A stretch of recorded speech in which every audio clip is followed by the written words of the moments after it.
Live. We're live. This is live? Yep. Where's Jim? Probably preparing for Thanksgiving. They're cooking everything. He's basting his bird. And I don't mean cooking. What are you doing for Thanksgiving? He invited me over because I'm in town. I didn't go visit family. I'm going to do that during Christmas. I have a 9 to 10 appointment for home. I don't mind Thanksgiving, but I find it's the most dysfunctional holiday if you're with your family. I think I don't understand what happens that causes people to have disagreements.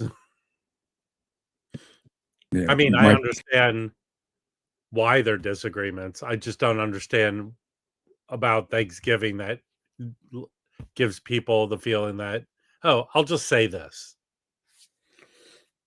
Say the wrong thing. Not me. I never say the wrong thing. How many losers here are not watching the parade? I just want to see. I'll start watching the parade when there's true mayhem. When a balloon escapes, when a float crashes, when someone tumbles off a float, when something happens. I've always wanted to go do the parade. I don't like people. You know, I've talked to people that have gone to Times Square for New Year's, and you can't pee. And I need to pee. They don't even have porta potties. I know people in the TV crew, and they have porta potties, but regular people don't. No, I can't hold it in for that long. Yeah, no way. And if I'm out there in the cold, I want to drink. And I've lived in LA 100 years, never gone to the Rose Bowl parade. Never. I won't do it. I won't do that. You know, I mean, right now it's pretty close to happening that UCLA is not going to play their football games at the Rose Bowl. And if you ever gone to a game, it's a rigmarole. You can't really park near the stadium. You shuttle over. So we'll see what happens. I've worked the Rose Parade a couple times, and it's just brutal. You get like a 2:00 call time in the morning. You work until 6 or 7 on New Year's Eve, setting up, and then you have to be there. But it's awful. I drove by not long. I was driving Angelo Kelly around, and they were already setting up the stanchions. It takes forever for them to do all that shit.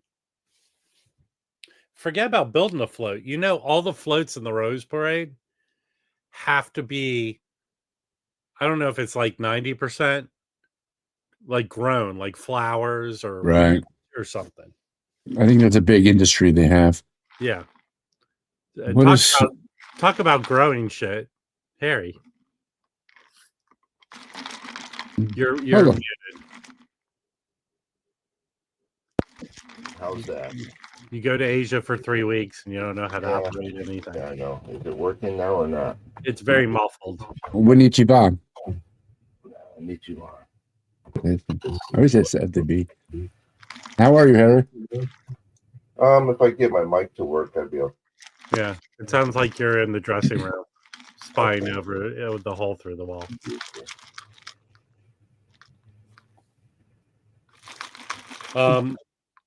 In the meantime, while Harry figures out how that say again, say something. Is that any better? Yes, it's better. Okay. Well, greetings. Hello. Chris came up because he has some records that he picked up. You wanted to show. You want to show some records? Sure. There's a guy who ran the Pink Floyd Archives website, and before Discogs, he would advertise on Goldmine magazine and Record Collector magazine out of the UK. And so I bought some things from him. But when you bought like a rare Piper at the Gates of Dawn from Japan or from Thailand or wherever, you would go to his website, and you still do, and it'll give you all the specifics.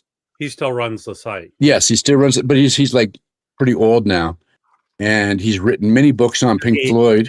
Is he Harry old or me old? No, nobody's that He's old. older than Harry. He's older than Harry. Really?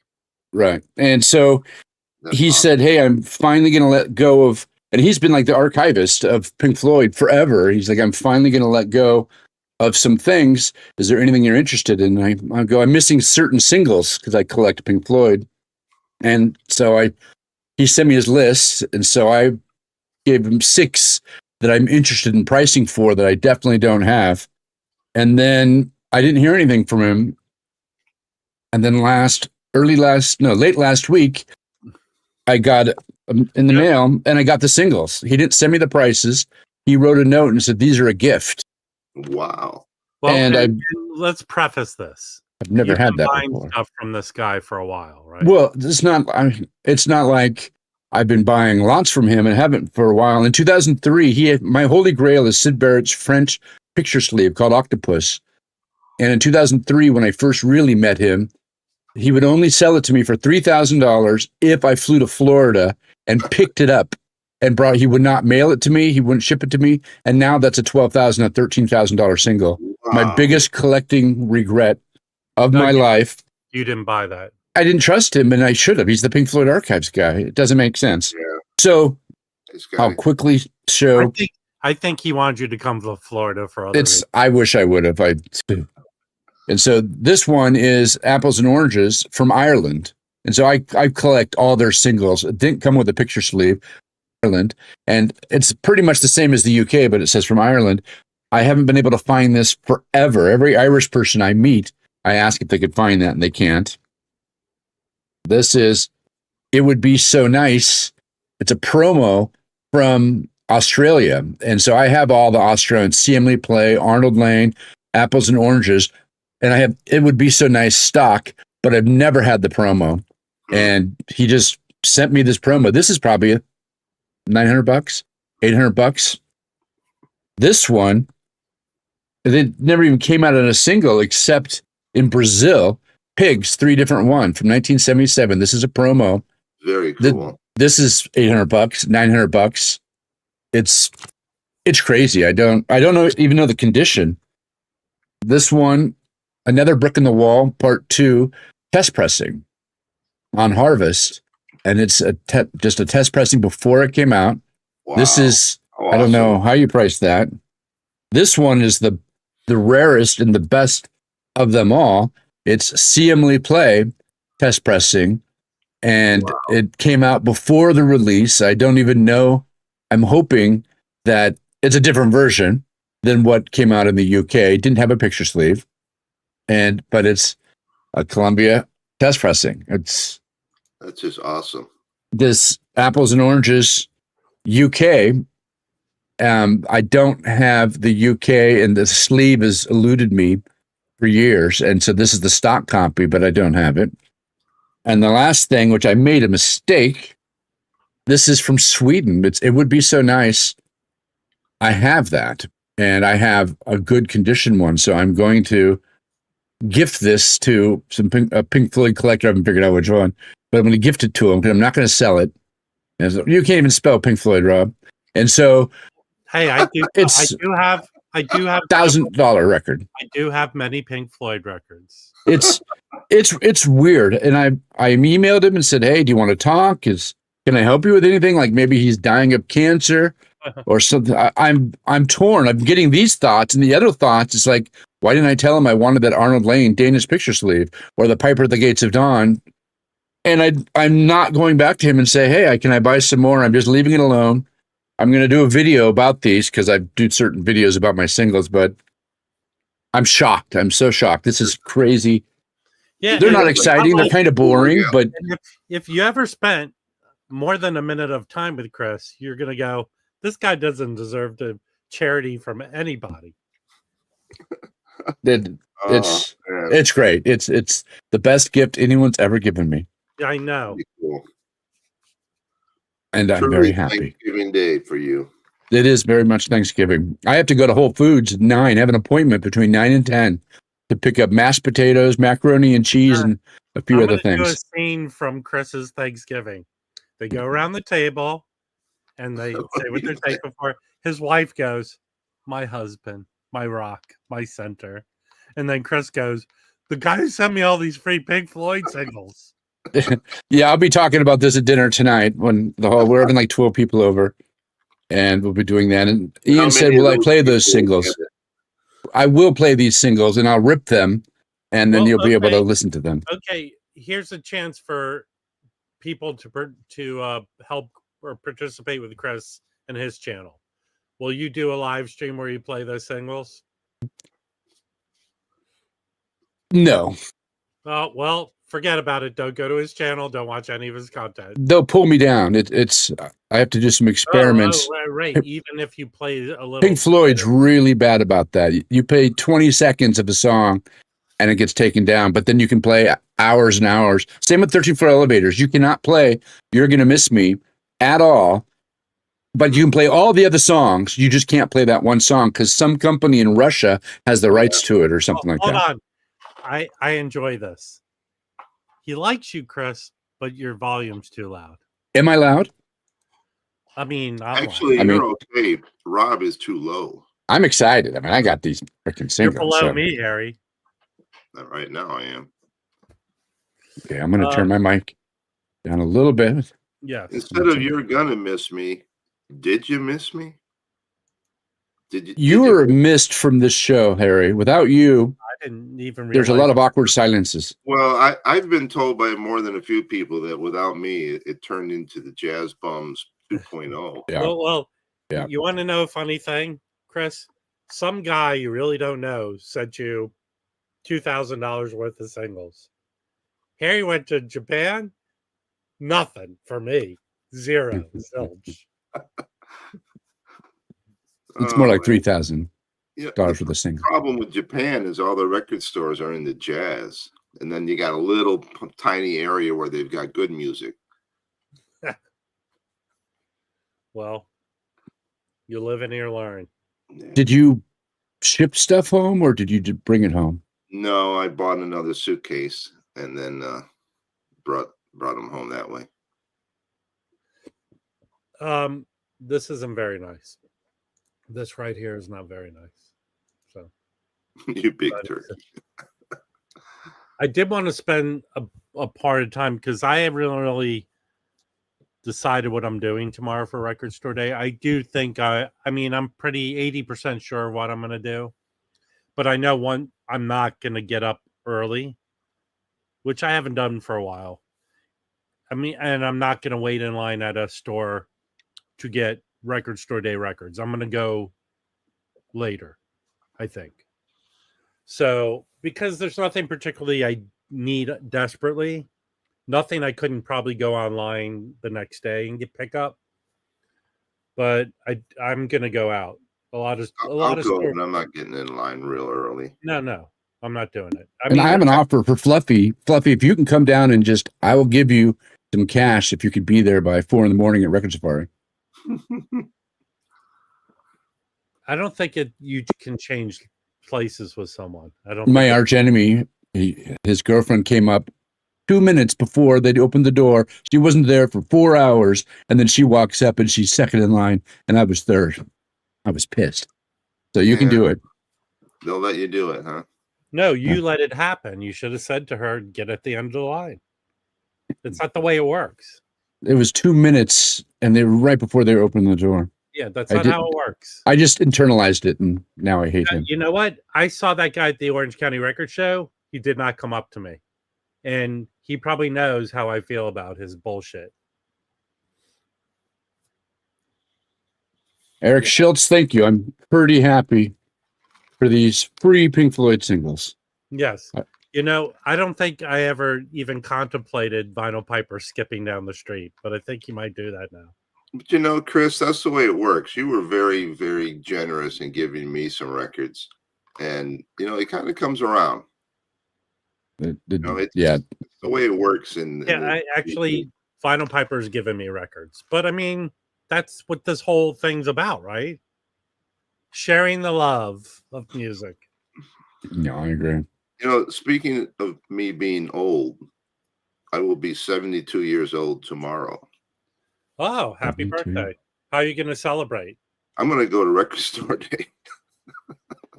Now, are you going to pal up with like Uwe or somebody or no? No, I'll go to my local store here in town in Puyallup and to see what they've got. Not high voltage. No, I don't. That store has good records. It's just I don't understand how they get away with pricing their stuff so high. That's my favorite store. I wish I could live near there because they've got the Seattle local bin right by the cash register, and that to me is so. Every time I go there, I just flip through. But they are expensive. Well, I did a clip video of the Northwest stuff for you like a month ago.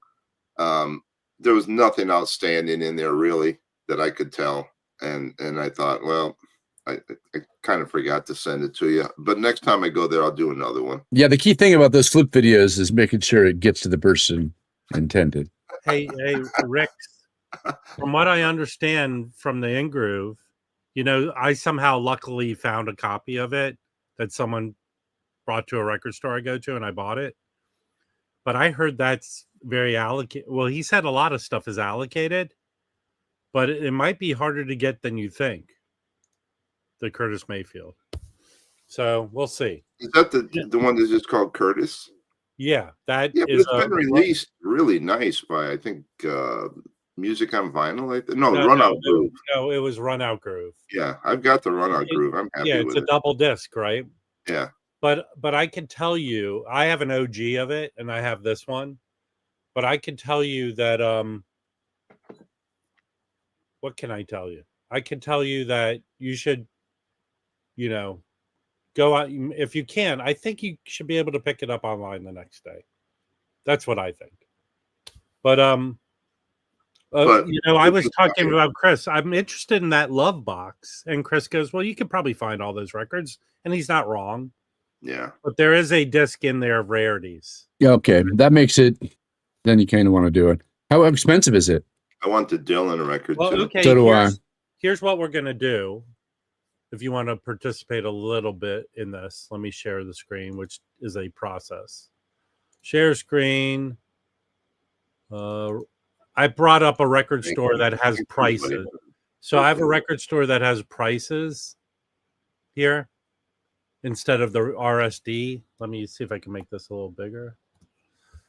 So if we go through here, you can kind of in your mind plot out what you're going to spend for stuff you want. Don't care about those. They're getting out of control with these zoetropes. That witch, that's the main reason. Is that limited? That is Zamrock, and that's all their singles. I doubt it's limited. Maybe the color variant is limited. And look, it's blue and purple. I doubt it's limited because this company, that's all they do is reissue shit. Yeah, that's high on my list, along with the Dylan record. So what in their discography, how many records did The Witch put out? I think like 5 or 6, but these are singles. These are the singles that didn't all compiled together, so it hasn't been out like this before. So if people don't know who Witch is, they're a Zamrock band. Yeah, probably really cool psychedelic Zamrock band. What is Zamrock? I don't know. It's music from Zimbabwe. Okay. Yeah, Zambia. It's rock music. It's in Africa, and it's heavy psychedelic guitar. Yeah, it's fuzz guitar. It's really cool. It was a couple-year period when they were rebelling against the government, and it's really cool. So this is in English. No. The company that puts this out is their headquarters is here in LA. Now Again, is this a Now Again thing? It has to be a Now Again. Oh, it says Now Again Records, yes. So Now Again, occasionally, like once a month, brings in a dealer. And they open up and you can go in there and shop, and they have their titles available to buy, and they do reissues. So, and Noble is doing another Zamrock band that came out in '78. I'm forgetting the name. It comes out tomorrow, and it's a limited of 300. And it's actually, he's selling his OG when the doors open, and then he's actually did a reissue. And I don't really know that so much, but I want to get it. Yeah, the I'm not saying the Witch record's going to sell out because it's a color variant. They're going to have a black vinyl version, probably you could buy on their anywhere. No need for OGs for those. The reissues sound better than all the OGs. Vinyl and the purple vinyl. Which one would you want? Okay, I don't know. Who cares? I prefer black. Terry, wouldn't you be into this one, that Dwight Yoakam box? No? You have all these. No, I've got what I want. The only thing, I'd like his original EP pressing if I could get that, but otherwise, no. He's turned into a MAGA. He has? Not that I like to get my politics involved in my music, but there's some this one I'm interested in getting, this Yarlong New Parsons. That's a private press jazz record that you can't find. Is that how you pronounce it? I don't know. I don't pronounce things correctly. Yarlong New. Ringo's Terry's like getting the Ringo record. No, I don't buy Ringo. Hell, I didn't buy the originals on a lot of his stuff. So I already have this. My friend's Omnivore. This is an Omnivore release. This Robbie Robertson in the music of because I don't know how many Martin Scorsese movies he scored. Well, I've got to get that Tom Petty. I didn't know. That's the first I've seen that. You didn't see this? This is from. What is it of? It's live stuff. Okay. But is it stuff that was on the box set of the anthology? I think it might have been, yes. Because I've got the big box set. You should double check. I think it might be in there, and they're just releasing it individually. I don't know a lot of this stuff. Massive Aggressive. This looks interesting. I don't even know what that is. Does anyone know this? No. Does that say Inca? Yeah, Apache Inca. That's Peruvian. Inca. Craig Smith. Who's Craig Smith? Was originally a good time singer on Andy Williams' show. Oh, geez, got to look into that. But then he recorded under a different name. It's not saying what type of music it is. Sold it on the street during a drug-induced mental breakdown period. It sounds like that could be psych stuff. Yeah, that probably is. You should look into that, Chris. I always like people who go crazy's music. So do I. So do I. 7-inch single. All right, I'm waiting for it to go back. Is Mazzy already in line? Yeah. Okay, what's going on here? Okay, here we go. We're back. There's the Curtis Mayfield. I've listened to it. It's good. Sounds good. It's nice. The band Jericho. Probably not their best. The thing I always asked with these record store day releases, like the jazz live ones like this, is release some audio so we can hear the sound quality. Well, they started doing that, like on Apple Music. There's one song from this, and it sounds really good. It seems like it was a radio recording. Well, I get it. Maybe I think I might wait. I think I'm going to wait for that one. Here's the Love Box, and let's go. It's only $120. That's not bad for a box set. Right. I love. But all these you can get here in LA fairly cheaply. But I'm curious what's on that extra disc. Forever Changes. So celebrating the first 4, but they're 5 discs. Is one of them in mono? I don't know. Doesn't say here. I'm sure we could go somewhere and see the specifics. But let's look at the picture. There are 5. So one disc is rarities. So there you are. And what would you call Love? Are they truly psych? Yeah. Yeah. Well, yeah. They were garage. The first album was garage, and then they kind of turned into psych. Yeah. It's like all the bands from '66 and then on. They kind of did that. That's a band that really I didn't pay attention to, but when I started listening to them, I really liked them a lot. Come on, it's going slow. Oops, go up. B-52s, is that just like a Rhino release? That Eric Carr is going to be popular. You know what? I've noticed will be out on Zoetrope. I've noticed they've released Eric Carr records over the last bunch of years. But he did a solo album as a member of Kiss? I don't know. Wasn't he part of the four when they did the four of them? When Peter Criss left, he was the next drummer. I don't know much about Kiss. He was the next drummer after Peter Criss left the band. This Charlie Hayden live record, there's some issue. Like if it's single disc, it's a long recording. So to cram it all on one LP, there might be issues with the way it sounds or something. So Harry's going to turn off his camera every time you start talking about jazz. So will I. That's right. Yeah,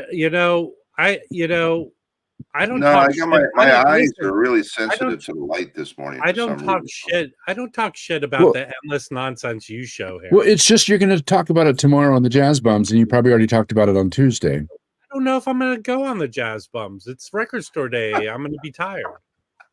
You're going to go on the Jazz Bumps, and it's fine. You're good at that. Jonathan Richman. I just talked about wanting to pick up the Love Box. Shut the fuck up. Okay. And now, am I too quiet now? I don't think I have that Jonathan Richman. I might have to get that. Yeah. I'm surprised you're not a Dead Milkman fan, Harry. No. There's Bob Dylan. Yeah, I have to pick that up for my friend. He won't. Yeah, I got to get that one too.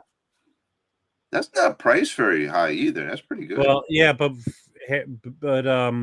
Mazzy said it's not like it's tip-on jacket and all that nonsense. Tangerine Dream, bam, bam, bam. Back to the Future soundtrack, no. Jazz Dispensary, yeah. I don't pick those up. Joni Mitchell, I don't know what that is. Is En Vogue even in vogue anymore? No. Yeah, they are. You're not getting the Billy Joel live from Long Island? No. Okay, let's see. I'm not looking at your comments, people, so calm down. Van Halen at Wembley? No. Someone says the Ween will be popular. Yeah, their records are, I mean, OGs of Ween records are not that cheap. Are you keeping your John Lee Hooker OG? I'd be interested in talking to you about that. Someone already reached out to me wanting it, and I'm keeping it. I just feel like that's something you don't come across. I've been watching, I get things from DC area news. They're really making if you live in DC, the Bad Brains Live, it's like a big story there.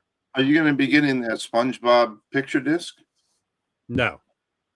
That's probably psych. I already have Sponge. Okay, so this one I'm going to try and get The Spirit Speaks. It's a Strata East record. So tomorrow I'm going to go out. When I go to the stores, I'm going to see if I can pick that up. You skip past the Nico album. You like Nico? Nico, yeah. It was from Velvet Underground. And where one is it more. at? Go up one more row. Right there. That one. Oh, yeah. It's that. I really don't like these French Culture Factory. What the hell is that? The Culture Factory releases. So that's what that is. That when they have that strip like that, Culture Factory from France. Okay. $22 or $32. There's another Eric Carr record. Gee. $109. Wow. I'm sure it's more than one. There's a John Lee Hooker. Chill out, man. Right there. No, not that. What's that Christmas record? Which record? The Christmas album. It looks like it's probably a punk or metal record. Do you want compilation of some sort? Oh, Devo. Is it Devo? Picture disc? I don't know if it's a picture disc, but it's Devo. Okay, it says picture disc. See where it says picture? Oh yeah. Okay. Going down. You're in for that Motorhead? No. Uwe will be buying that one. He will? Oh, yeah. Sid Lives. I don't have this one yet, but I'll be getting him. That's an Omnivore. That's the Lemon Twigs Dad album. Shauna Ono Lennon's on it.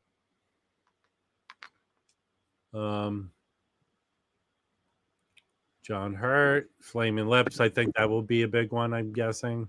The Flaming Lips. Watchmen. I don't know. Let me go back to see what people are saying so I can, because I can't see it when I'm going through that list. I get the Omnivore because I'm his friend, and I show They're him not doing an America album this year? Yeah, they're putting out the third America record. Oh, I'll have to get that one then. Yeah, they've done a lot of America stuff. I'm going back, so I saw your lame comments, people.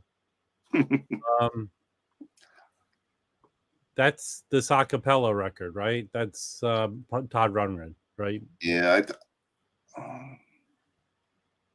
all vocals. There's no music on that album. That's what acapella means. Okay, my feeling is we do not need another. Stop with the Charlie Brown Christmas reissues, please. $60. Oh, every year is another one of those. It's the same. Well, actually, Harry, Chad's putting out an HQUR one. So and the Live in the Penthouse. I might get the Bill Evans. I think I'll get that. If I see it, I will get that. Oh my God, I'm so tired of these zoetropes. I'm not buying them. Yeah, you are. No, I'm not. No, it's ridiculous. Have you ever bought them before? I bought one, and I could never get it to work. I tried using the phone, the whole deal, and I could never. I just said, "This is bullshit." No, dead for me. There's an America record right there. Oh, they're expanded. Oh, okay. That was a George Martin production. That's a pretty good album, really. He produced more than one of their records, right? Yeah. I think he did Hideaway too. Hearts. And then hold on. Plug Nickel, I bought the box. Right, I got one for Harry because you said you wanted one. Which one? That Plug Nickel box that comes out at the end of January. I bought 3 because they had buy 2 get 1 free. Oh, okay. Yeah, so someone other person asked me to get one, and you asked me, so that takes up all. Let me know how much I need to send you. Oh, someone's asking to let him in. I'm going through this list, so I'm not even looking. But here's the crybaby. Harry, Harry, you got to learn how to use these zoetropes. They actually work. You just got to take your time. Harry, disc. What's Harry, the difference? have you ever seen the movie Mallrats, the Kevin Smith movie Mallrats? There's that character who's remember when those posters came out where you're supposed to stare at it for a while and something happened? No one remembers that? Is it just me? Yeah, I know what you mean. Is it like the face of Jesus where they're winking at you? Okay, last page here. Rob, could you go back? I forgot. What? I'm sorry. Didn't reckon the very last album before you moved on. That one guy from like '83. Good morning, Mazzy. And I forgot. I don't know this album, but it's like a $4,000 OG psychedelic record, folk psychedelic guy. And I forgot that was on my list. And so the Love Box is the very last one, all the way to the bottom. I'm going. It's going slow. Okay. But I think it's limited, and that's now the top of my list. And I remember streaming it, and it was good. I liked it. Greg Smith. Is it a comp? Greg Smith. No, it was. He was one of the guys we talked about who went crazy. We like the people that go crazy. We just just showed it. I know. It just, but it was there at the bottom again, right there. Yeah, that guy right there. The Deluxe box set. Is that a limited thing? but the OG is This is the $4,000. This is the CD. Oh, it's down to the CDs now. Okay. But that's I'll go to Amoeba for that. Okay. Yeah, that's the guy who was on Andy Williams and went nutty and started selling his music on the street. Or if Fluffy, if you can grab that one as well. Thank you. Yeah, Fluffy, spend all the money you were going to use for your records on Chris. Chauncey owes me coffee, and I think he was going to go to Amoeba. Mazzy, are you getting the Dying Fetus record? No, I only have. There's 6 records I want. The Phil Collins 12ers, right? Grateful Dead. Well, hold on. I was at the show. But you've already gotten 27 of them. Okay, well, I'm just saying. The Dylan album is really good. I want that. It doesn't have a poly sleeve, and it's a light issue cover too. But for $24, oh, wait. Is anyone getting this Led Zeppelin? I am. I wish they'd have done that as a 12-inch also. Yeah, 45. I'm not getting that. Not the David Johansen. I'm getting the Thievery Corporation. I'm interested in that. The last 2 are fantastic. Well, looking at all these records now, the last list looks kind of lackluster to me. But these are always the lesser of the year's list. But I think I'm gonna get the 4 records. If I go out tomorrow, 4 records. I might get that Love Box is cheap. I think it's cheap. It's $125. Yeah. Anybody get this in the mail? Yes, I did. You didn't see the video with Coffee Dave and I. You didn't see our video showcasing that. No. Look, I think more and more people are like me. We've seen enough of Mazzy. So that's fair. That's fair. So I've been trolling Instagram looking because I don't really like to buy too many Record Store Day stuff. And I look for the rare records that people are posting. And Record Safari, they've got an Iron Maiden autographed, but nothing killing me. But there's this store in Florida that has the most amazing drop of OGs. And if anyone's in St. Petersburg, Florida, let me know. That's where Scotty, aren't you? Hold on. Scotty, what's the name of the store? Let me look. I've never heard of it before. Record Safari is putting out 75 wall records. I don't think they've done that many. Hey, Raji, I'm whispering and I have my headphones on because I have Michelle staying here, the mother of my son. She's heading down to Portland today to see our son. And I'm staying in town because I'm going to Record Store Day, and I have the archivist and Todd coming over for this is where it gets bad, a pescatarian Thanksgiving, because one of the people is pescatarian. Wait, so you're going to go gather up people's pets and cook them? It's salmon, I think, fish. Okay. I've had enough fish. Well, my sister told me, my sister, who I usually will go over for Thanksgiving, because she's an excellent cook, they're doing a Chinese food Thanksgiving. They're ordering Chinese food. Yeah. Which, I grilled some steaks. I grilled some nice steaks last night, so I haven't done that in a long time. DJ Venmo Vertigo, I'm looking for it. Hey, maybe you can kind of bring in Tim by Zoom so he can show you his roasted mackerel.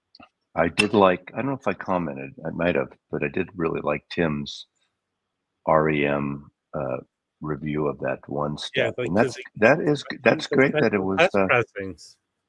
Yeah, test pressing. Look, I pulled out, I was cleaning my REMs and I have the translucent. I do too. It sounds excellent. It sounds great. But you know what it is? If you're into a certain band a lot, you always kind of want to see what happens, what can eke it out. Now, I tell you that I don't know that the name of that vinyl, Tim, that special doodah vinyl, but I tell you what, that is so much better than the Clarity vinyl they use on the UHQRs. I think that is the biggest cash grab, if you will, the Clarity vinyl. It's not quiet. Hey, I've had them with a few pops and clicks every now and then. Which is it's not silent. So here's usually. something interesting. There's an album that I think a company in England, in Europe, it's a spiritual jazz record that they did a Kickstarter successfully and they've reissued.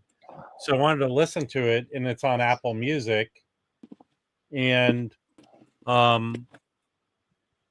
it's a needle drop. I can hear the surface noise from the record on Apple Music. That seemed weird to me. So that store's in Orlando. I was wrong. Foundation College Park. They've got an OG UK monos Odyssey and Oracle, claims is mint, and a lot of really good 90s stuff. And that's the store I want to go to. They posted amazing stuff. I put a link in the chat. They won't sell online? You can't get I haven't even reached out to them, but there's the link on the Instagram. It's the best for me, what I'm interested in, drop of all the stores, but I don't know anyone in Orlando. So hold on. If anyone's been watching the stream since the beginning, a long time ago, Chris was made an offer for a hard to find record, but he had to fly to Florida to get it. Yeah. Maybe this is your cue. Get There on a you go. plane right now. Yes. Harry doesn't like that. No, you know what? I think I did order that. Okay. As a matter of fact, I know I did. You know what's really funny is I have a few friends. Well, like Coffee Julie, she buys a few records. She doesn't buy a lot. She has a record player. Like I think she has the first Riga RP 1, 3. I forgot which one. And she sends me things. She goes, "God, I just saw this thing. What are these? These are so cool. I think I want one." And she's the kind of audience that will go for a Zoetrope, you know. But if you're a collector of a band, I like these better than picture discs. Picture disc does nothing for me, but I kind of think these are kind of cool. I forgot. I ordered that from the Lennon website. Hey, Craig, I did not get any tracking info. Are you going to get one that's made out to Mazzy? No. Hey, Mazzy, did you get tracking information from Analog October? From the UK? I did not. You know, all I know is I can't tell when I get things from the UK because I have 2 things from Europe in the queue that seem to be coming. One of them I know is probably Sam Records, the Donald Byrd. So if you send something to me, there's a couple things. One's from Great Britain that says a label's made, but it hasn't shipped. But I don't know. You know. No, I just checked my spam. There's nothing. I don't have it. Now, are there still issues with these people shipping to the U.S.? Or is that quieted down a little bit? It's quieted down for me. I've been getting records from the UK. Hold on. People are complaining. Final Piper's audio is much louder than everybody else's. You can barely hear Rob. 1, 2, 3. 1, 2, 3. My levels are... I have my earbuds on. This is a Rob problem. Hold on. Let me look. Rob's too far away from his mic.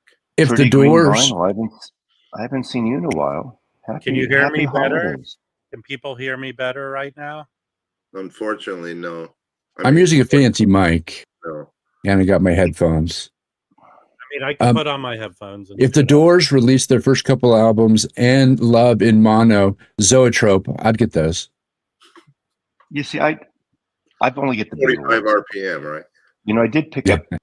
One store had the last All Things Must Pass last year, and I picked it up, and it goes for crazy money. But it was an impulse buy. It wasn't on my list.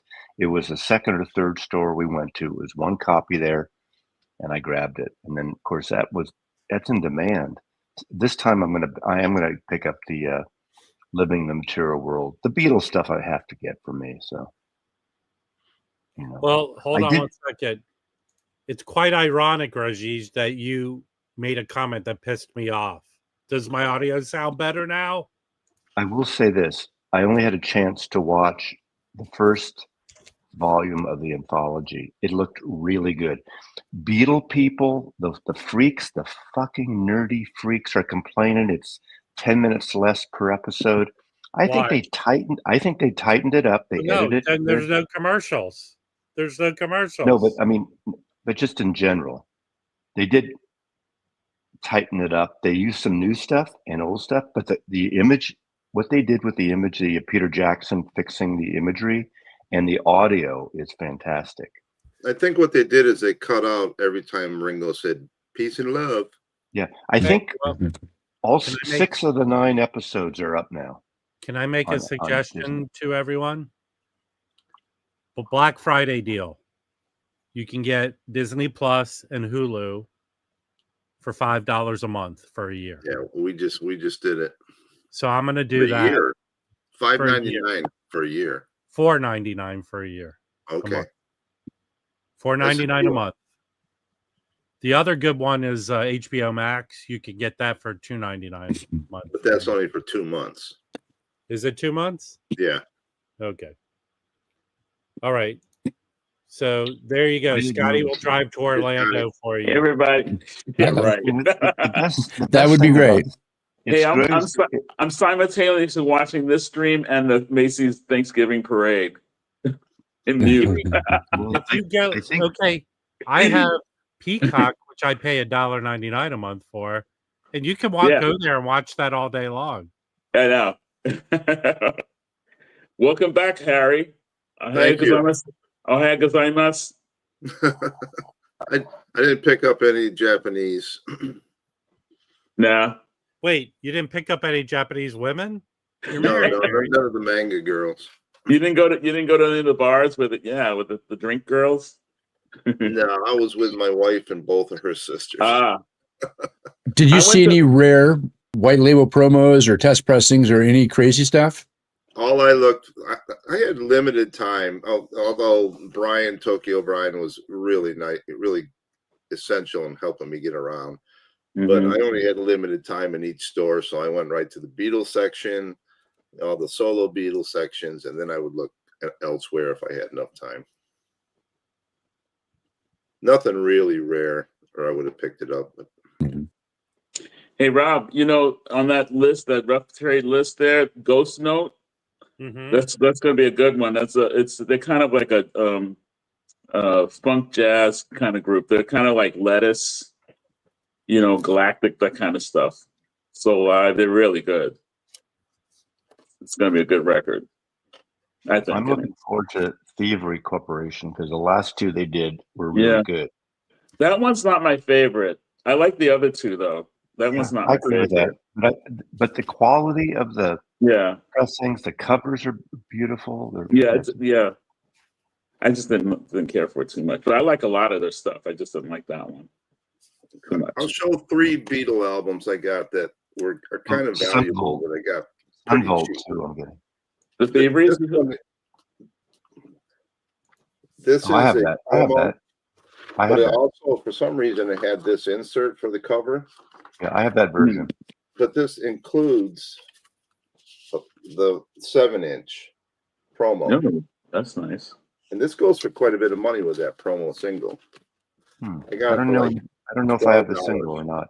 And then this was the Odeon Please Please Me without an Obi, unfortunately, but the Obi adds a lot to the value. I just couldn't find one. And then this one here probably goes for the most money of anything I bought. And I think I only paid $12 for it. Polydor. This is the Tony Sheridan stuff. With a little booklet inside. And again, this is super rare to find it with an Obi. So that's with Ain't She Sweet and Cry Like a Shadow? Yeah, all that stuff. But those are the hardest to find that I was surprised to see. But I picked up a bunch. I just did a video. It'll probably be up tomorrow. Yeah. So, Mazzy, last week when you put up your Venmo code, I sent you $25 for your Den Bosch fund. You did? It did it, but it didn't have my name, so Really? it had my company name on accident. But right when I saw it, and so enjoy that. Get yourself a cup of coffee. But I've already put it in my calendar to fly from LA to Amsterdam is $1,100, but if I use miles, it's 45,000 miles each way. And so I'm going to I just have to convince my wife that, hey, let's go to Europe, but I'm going to do stuff for 3 days. I'll decide before the end of the year, but let me hold on a sec. You Venmo'd me? Yeah. Okay, I have Disney Plus for a year for $5 a month. Really? You know, I tell you, when I signed up, it's really fucked up. Sometimes you have to, like, I use Apple TV, so I had to get rid of the apps that I already had on my Apple TV, reload the apps, and change the password after I just signed up for the Hulu Disney combo. It's really kind of wonky when you first do it. It's really weird. I'm going to share the link in the chat if anyone, at least in the US, wants to sign up. Yeah. But I figure, I mean, I wish it had ESPN with it too. There is Rich, yes, I'd like to go to Den Bosch. Yeah, but not for that deal. It's like $20 a month or something. Hey, hold on a second. I didn't get anything from you. At least, are you sure you didn't PayPal? Even PayPal, no. Yeah. I think you sent it to the guy who sent you the Pink Floyd. No, I would have thanked you if I saw something. It definitely didn't have my name. I sent it from the wrong account. But I don't have anything. I'll show you offline. But regardless, enjoy. No, I appreciate it, but I haven't used my Venmo in a while, and it has $0 in it. Did you do a whatnot yesterday, Mazzy? No, I haven't done one in a couple weeks. It's weird. Somebody sent me like $25. I don't even know who they are. Now take your shirt off, Harry. I think I owe the wax $25. Oh, Harry does OnlyFans.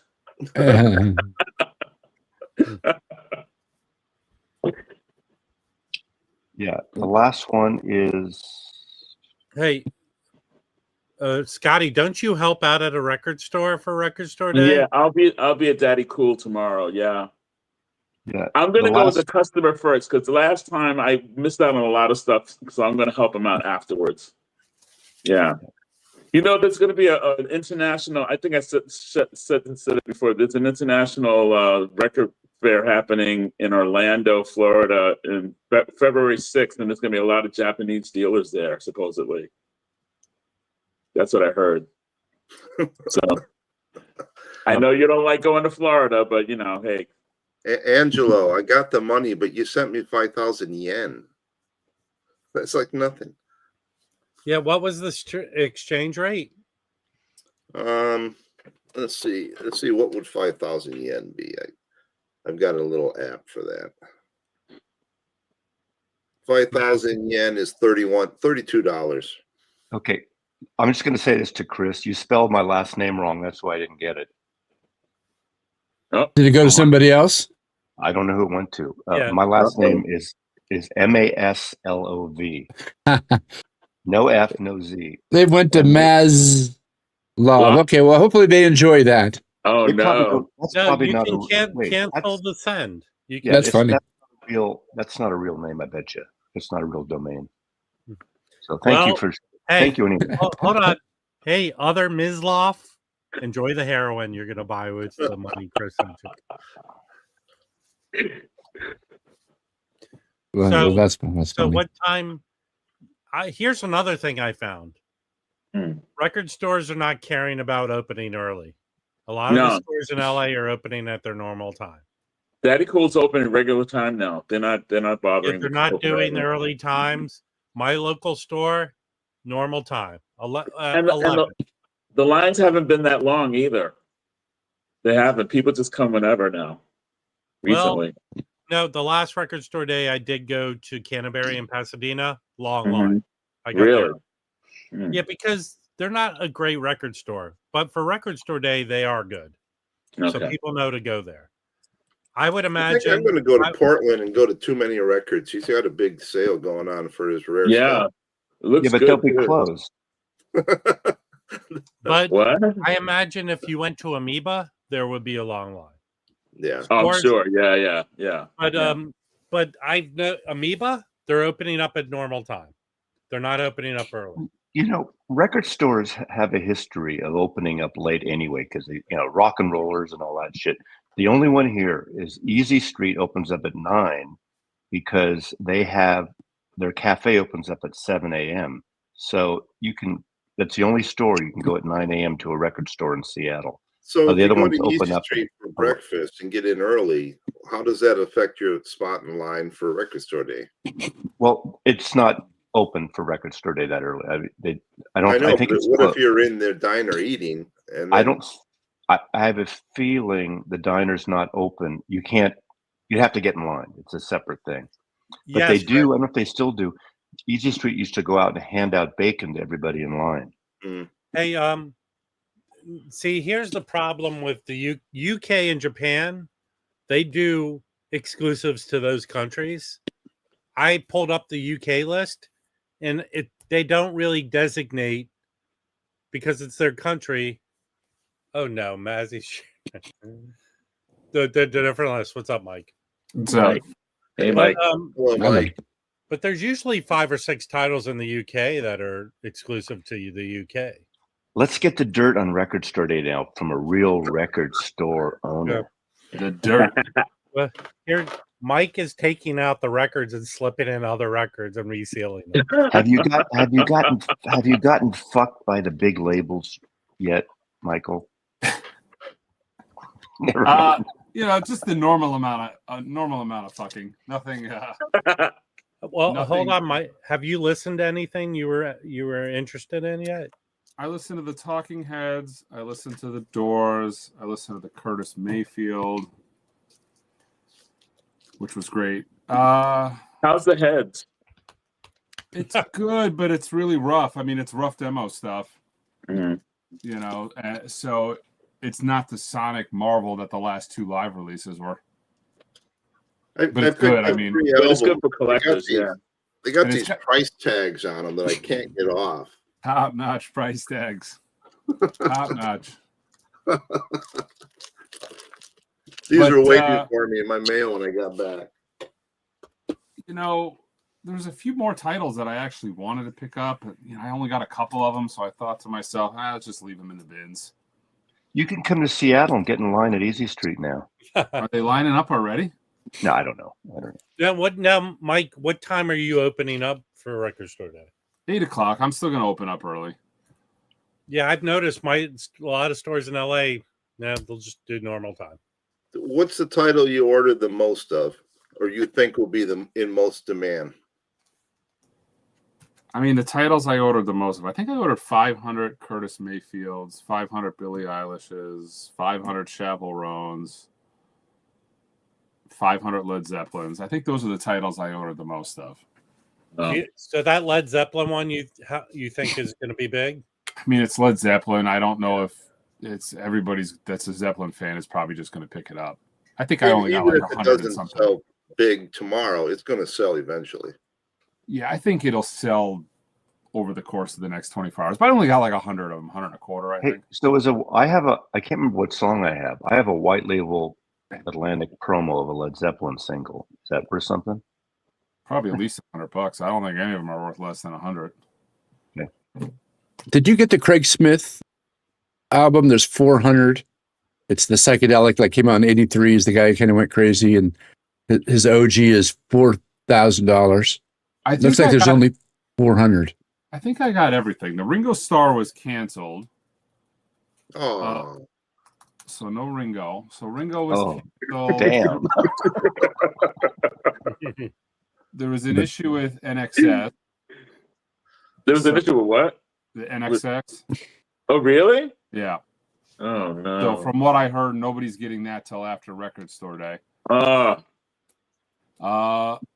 And then there was a third title that was canceled, but I got everything else. Ringo's not canceled. He just announced his next tour. No, he's canceled. What was the other title? Stop and Smell the Roses. Craig Smith. Craig Smith. Let me see if I can pull it up. It says 400 copies. Wow. 2 LP Flatiron recordings, regional focus release. Here, I'll show it. Rigmarole. Here. I might get that Marcus King. I got one of them. You got one of them. Wow. Marcus King? No, Craig Smith. Craig Smith. What time do you open? 9? 8 o'clock. Yeah. No one pays attention around here. I'm sorry, Scotty, be careful. You're on dangerous ground. That looks like Mike's high school picture. Yeah. You know that's in the Acid Archives. It is? Yeah, I'm sure. Here, let me pull it up and look. I bet you. No, for sure it is. That's the CD there. Well, no, right here. See? Oh, Black 2 and LP orange marble. 7, yeah, okay. You're sure it's in here? Yes. They're not, this isn't alphabetical, is it? Yeah. This is going to be hard to find. If Ingroove only got one copy, that's going to be tough. Yeah. I think there's 2,000 record stores? I could broker a great deal right now. Mike Esposito, my friend who collects psychedelic records in Los Angeles, will offer you $5,000 right now for your copy of that record. Wow. Oh, God. Final Piper, $5,000 will pay you for that record. But you have to hand deliver it in Florida. But you got to send it to the Venmo, MAZLOFF. That's my new account. So, Mike, did you see the Pink Floyd singles that Vinyl Pirate Chris showed a little while earlier? No. That he was gifted? You should show him again, Chris. Okay, we can do this again. Gifted? So I've collected Pink Floyd for years, and the guy who runs the Pink Floyd archives, before Discogs, you would go to the Pink Floyd archives to find out the matrix of something, and for years. And so I've bought things from him before, and he emailed me and said, I'm getting rid of some of my things. What are some of your titles? And there's some singles that I'm missing. And so he doesn't respond back. I tell him what I want, and then a week later, they're in the mail. I get 6 singles arrive from the mail. And the first one is It Would Be So Nice from Sweden. And he'd give them as a gift. He's like, you've been a great friend, customer over the years. I'm just giving this to you. And it turns out I already had this one, which I wish I would have told him something else. We've got Apples and Oranges from Ireland. So I've got all the different versions of Apples and Oranges. This is specifically from Ireland. This is It Would Be So Nice, the promo from Australia. And I have all the Australian promos and the stock of their early singles. This one has eluded me for years. This is an expensive one. And then Apples and Oranges, the stock copy. I still don't have the UK picture sleeve. And then this is probably the hardest one. CMLE Play, 1967 test pressing from. And it came out before the release. I haven't listened to it. I don't even know the condition of it yet. But I saw that on his list. And it's like, I would like to know the price. But he just gave them to me. And then another Brick in the Wall test pressing. And the last one, which I've looked for years, which is Pigs from Brazil, white label promo. I've never been able to find this. And this is a good $900 Pink record. But he just gifted it to me. I emailed him and said, I don't know. I haven't responded. I've just said thank you. I asked if he wants to talk, like maybe he's got cancer or something. I don't know. And he just like, no, I'm just hooking some people up who wanted stuff. And now I regret. I'm like, well, I could have asked for that, this, that, and this, but I still want to buy them. Because I love your natural inclination. No, it's bad. Well, the first one was for more. Well, the first thing is I wanted to call him. Is everything all right?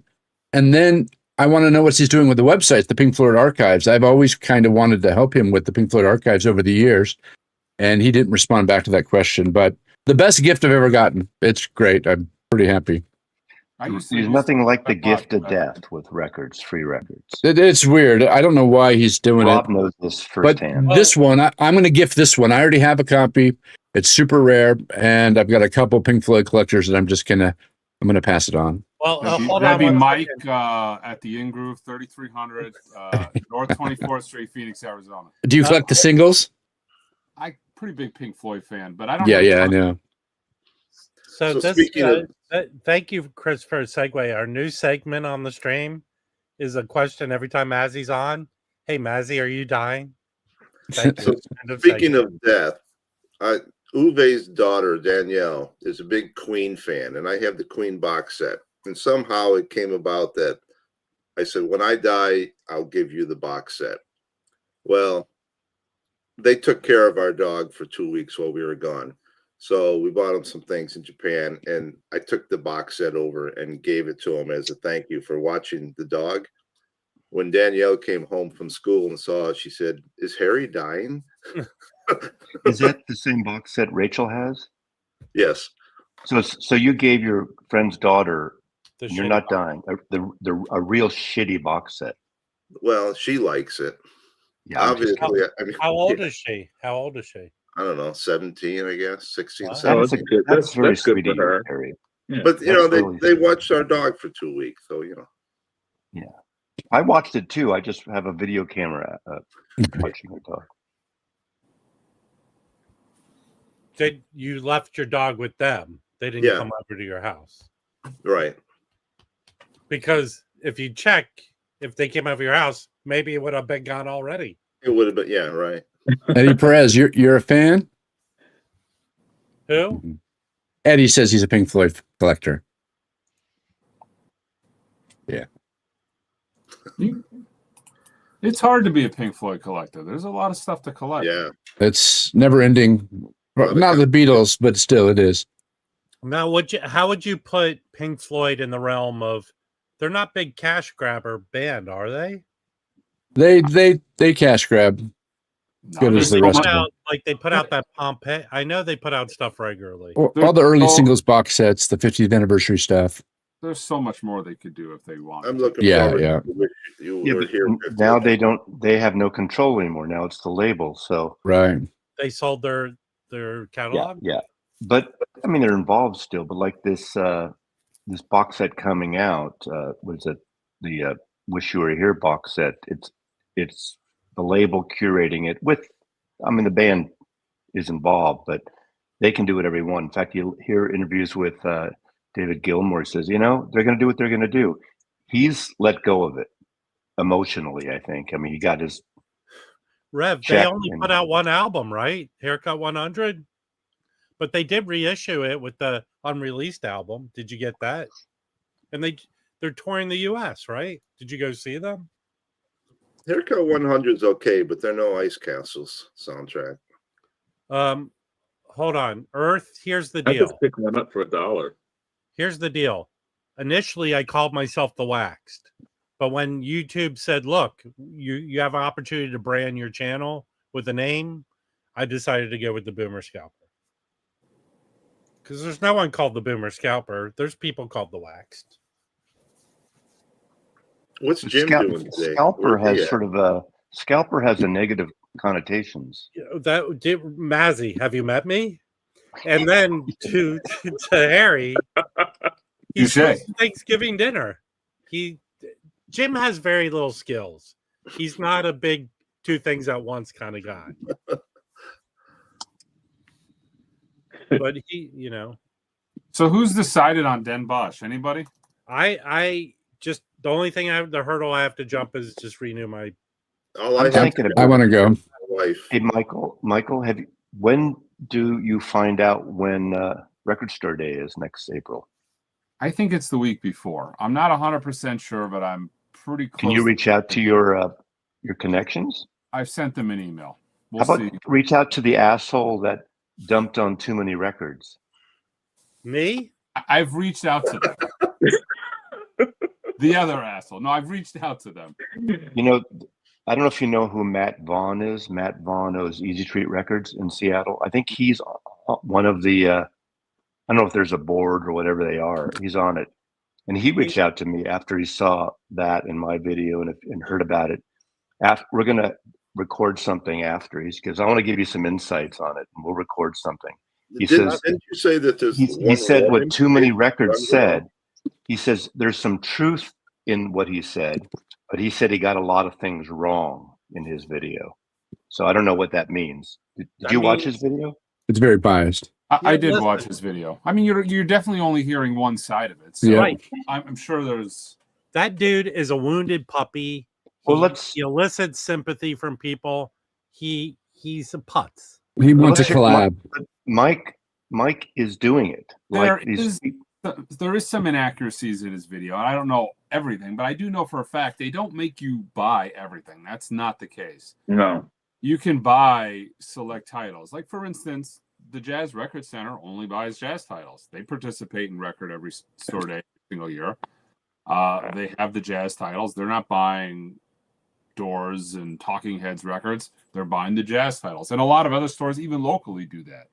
Yeah, Daddy Cool doesn't buy everything. Hey, but Mike, here's an important factor. When you get your records for Record Store Day, you don't go through Record Store Day. You go through your distributor, right? Correct, but Record Store Day does have a hand in it. They do, for instance, lately, the last couple of years, they started doing allocations themselves, which is weird, but that's what they do. So it used to be that the distributors would do the allocations, but now Record Store Day is doing the allocations. So they have a hand in it. I mean, even through the final purchasing process. It used to be that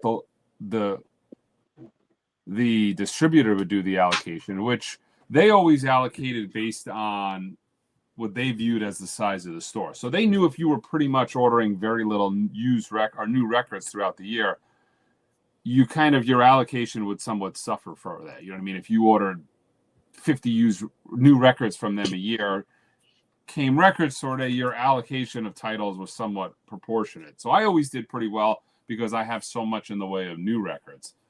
But now Record Store Day's even kind of taken some of that away. So it is handled a lot by them. All I'm saying is, Mike, didn't you say one woman runs the whole thing and has all the decisions? It is a very, very small group, and it is mostly, I think, handled by one woman. Now, she might have somebody that helps, maybe a person or two, but it's still a pretty small little operation she's got going on. It's not a big company running this. It's one, maybe a helper, that kind of thing. One woman and a helper. Yeah, I know.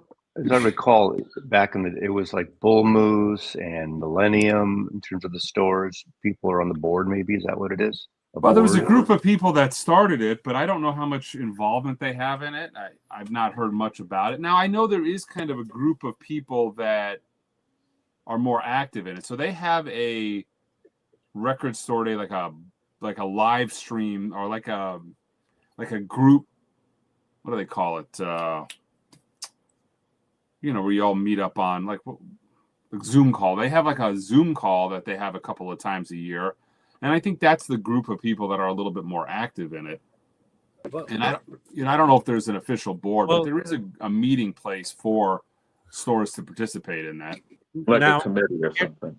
How does Record Store Day make money? Because they have to be an organization that makes money, right? No? Do they get a portion of each title or what? That's a good question. They might charge a licensing fee to call something Record Store Day. You know what? Actually, I do know how they make money. They have, the free stuff you get at Record Store Day, like the throw-ins, posters and stuff like that. Yeah. So they charge record stores for like a kit. It's not a lot of money. It's like $100, but I think all of that stuff is given by the labels for free, and I think that might be how they fund themselves through the year. For that kit. Yeah, they're sponsors as well, but that kit is a revenue source. So how far in advance are labels submitting ideas for like next Record Store Day? I'm pretty sure. I don't know that, but I was told by my friend Brad, they submitted 5 or 6 titles. Record Store Day took. I'm not going to go into the specifics, but that for a small label like that, that's how many they submitted. So you got to think, how many titles does Sony submit to that? Yeah, but how far in advance is it? I would think it's probably a year. It's recent. Like for April, within a last couple months, they submitted the titles they wanted, and they already got back preliminary decision of what titles they accepted. Yeah. So I know I was told the titles but I can't reveal those. So, but it's interesting just to have a knowledge of how a label goes about it. But like he told me, they're not big on the live jazz titles. They said we've had enough. Yeah. Record Store Day is always evolving. They're always.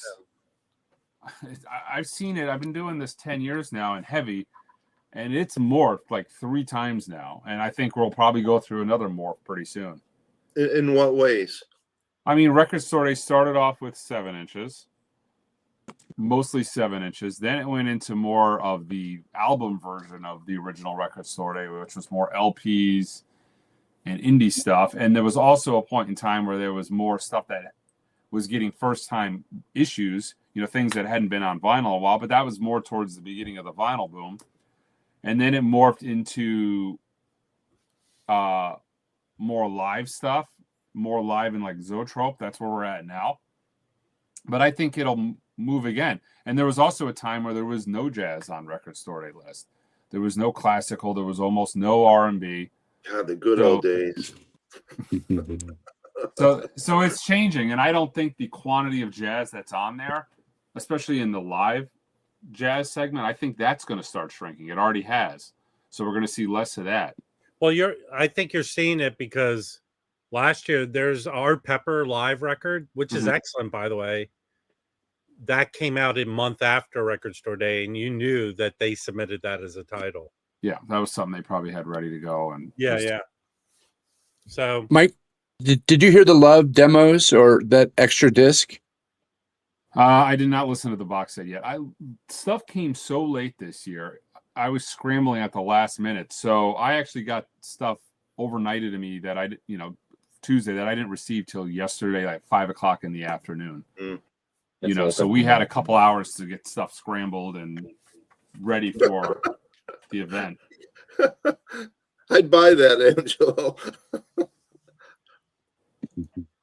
hey, listen, I'm telling you, after I've hung out with Angelo for a period of time, I started watching Kelly family stuff. They're deeper than the PP song. There's other ones that should come out. I'm telling you.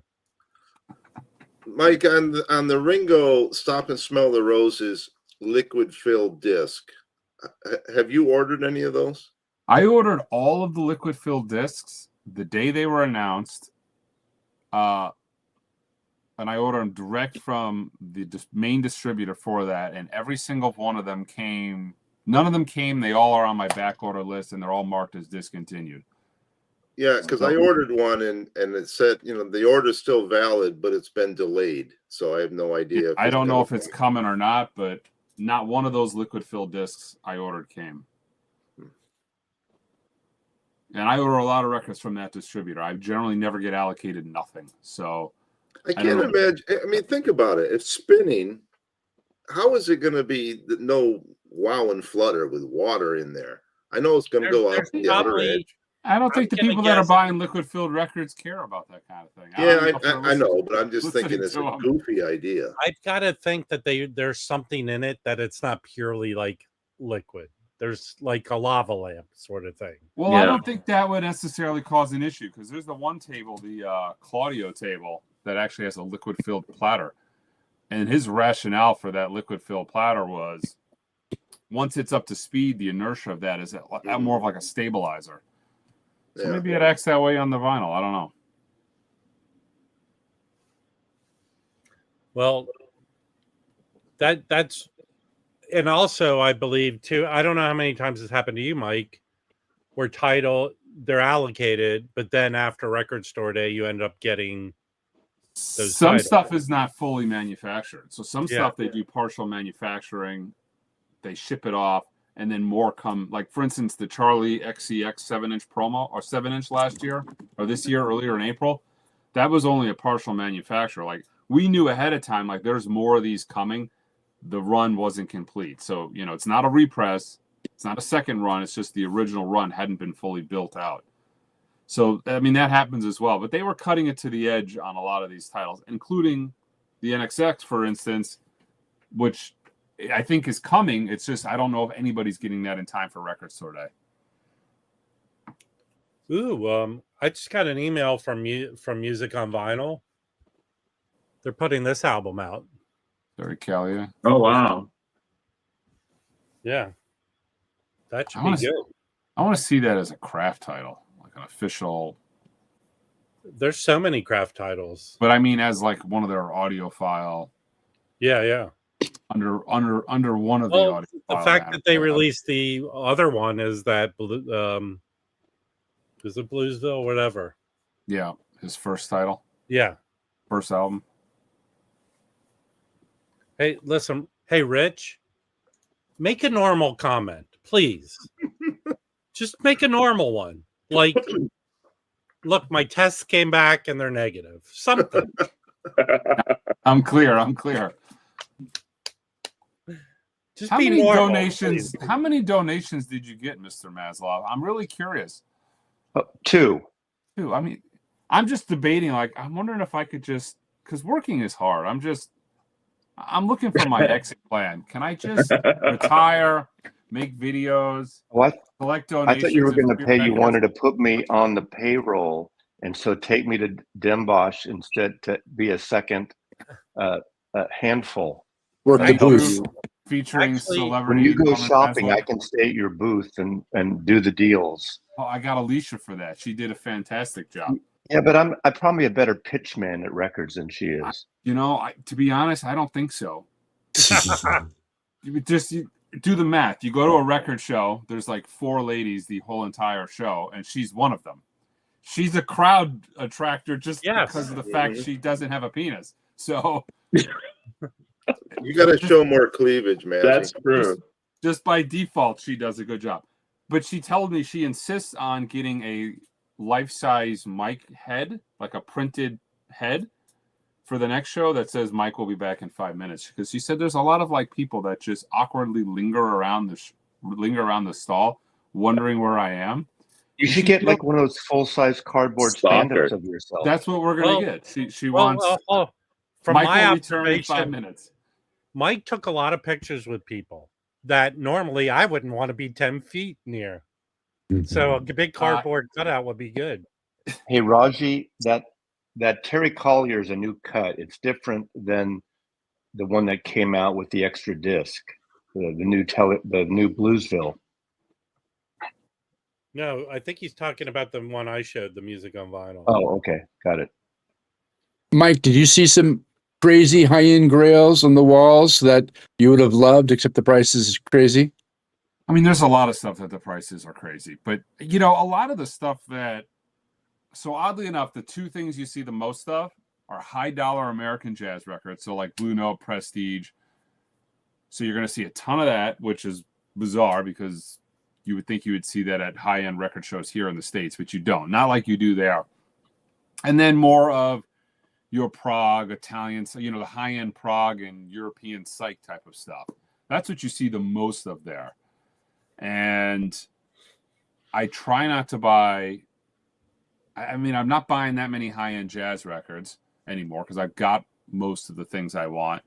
And I'm not really into a lot of the Prague stuff, that goes for an arm and a leg. But there is an absolute ton of it there, for sure. What was your main pickup that you were really glad to get? I got that Ryo Fukui for myself. Which one? Exactly. Yeah. Jazz record. I got a jazz record. I bid on it a few times online, and I've never been able to win it. So I found that there. Last year was a Mulatu, an Ethiopian record. I try to pick up a couple of big records every time I'm there. But there is an immense amount of high-dollar jazz records. You're going to go, and walls are just littered with original Blue Trains and Tina Brooks records and Hank Mobley records, but they're getting top dollar for it. They're not giving it away. But it's nice, and it's clean, and there's a ton of it there. Now, how did it make it there? It was brought over after the fact because Like even Blue Notes weren't distributed well on the West Coast of the U.S., right? No, it was just stuff that was brought there. Yeah. Just like you go to Japan and you find, they have they just, for decades, people have been, dealers have been coming to the United States doing buying runs and bringing stuff back. That's been going on since probably the 70s. The Japanese were doing it. They were doing it until 5-6 years ago. They were coming into my store and buying stuff. So that's been going on forever, and I think the Europeans were doing it as well. They were clearly doing it with Northern Soul going back to the early 90s, and I'm sure they were doing it with, with other genres, and some of the best stuff is there. I stopped in Korea and went to a record store, and almost everything they had was U.S. pressings. Yeah, I mean, they've just been buying it forever. Michael, do you get foreign tour buses pulling up to your store and letting people out for like the tour? You're on the tour, on the guided tour there, Phoenix? No, I need to get a hold of the governor. I really think I should be designated like an official state tourist attraction or something of that nature. Welcome to Arizona, home of the In-Groove. I don't know why that hasn't happened yet, but maybe I need to reach out to them. You should make postcards. Yeah, little at the hotels, that little thing with all the cards. Yeah. Remember, Better Call Saul had billboards. Also at the airport, put stuff at the airport. Yeah, that's where they have the maps and stuff. Oh, hold on. Here, you have a big enough space where you're at, Mike, that like a section with beef jerky.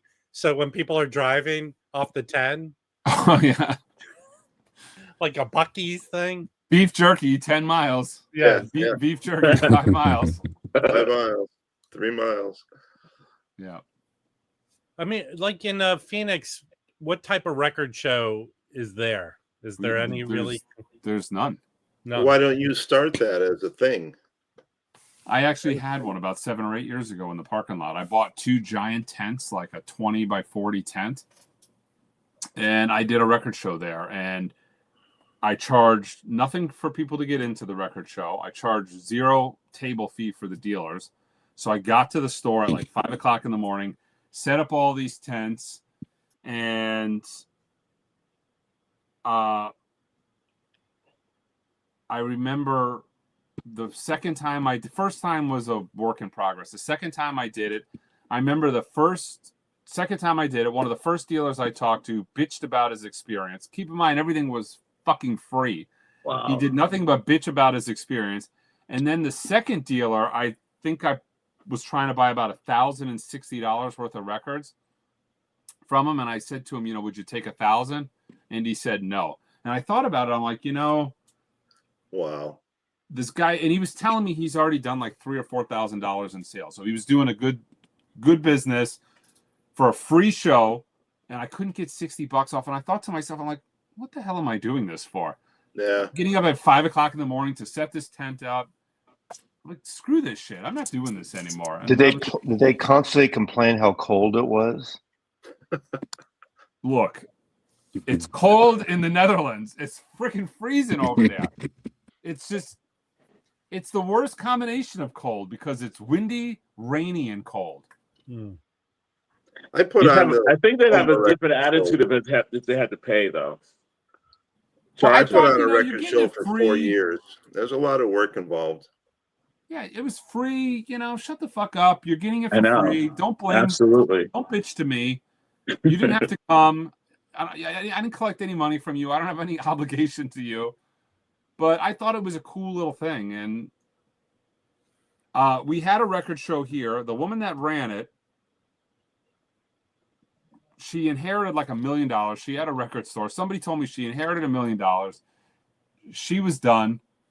Got rid of the record store. Got rid of the show. The other guy that took it over never really liked doing it, and they just dissolved the show. It was decent. Maybe there was about 40 vendors there. It had been going on for about 20 years in Phoenix, but, it just kind of dissolved. You would think a city of 5 million people, we could have a record show, but we get like intermittent record shows from time to time, but we don't have any consistent record shows. We have like 3 consistent shows a year here, and they all do well. I wish they would get something going here, but truth be told, I don't care. Records are heavy. I don't like moving them as much as I used to. Dane, you're in Canada. How cold is it going to be when you get up in the morning to go wait in line? That's my question. Well, you're right there, -6 tomorrow. Look, it's different. It's different when you're used to it, but when all you folks come here in the middle of August and it's 119 out, you guys complain a lot too. And we're like, it's going to be 50 degrees in the morning. This is what we're used to. It's going to be 42 degrees here in Seattle.